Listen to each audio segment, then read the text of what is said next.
Разве ты думаешь, совершая 5 раз в день намаз, если ты его совершаешь, и клянусь Аллахом, большинство этих людей, большинство этих Ахмедов, Магомедов, муслимов не совершают сегодня намаз, не знают, что такое намаз. Их ислам заключается лишь в 2 праздниках, в которые они друг другу в гости ходят и носки дарят. Разве это религия? Разве вы не задумаетесь о том, что Аллах отправил нам, то есть о Коране, об его аятах?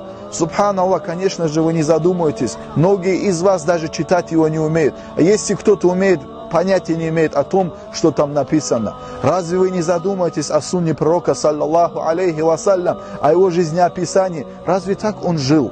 Разве так он исповедовал религию? Разве так жили сахабы? Разве так жили табиины? Разве так жили мусульмане? Разве к этому стремилась эта умма? Что сегодня случилось с нами? Где вы, горцы, дагестанцы? Где вы, мусульмане, которые жили и умирали ради...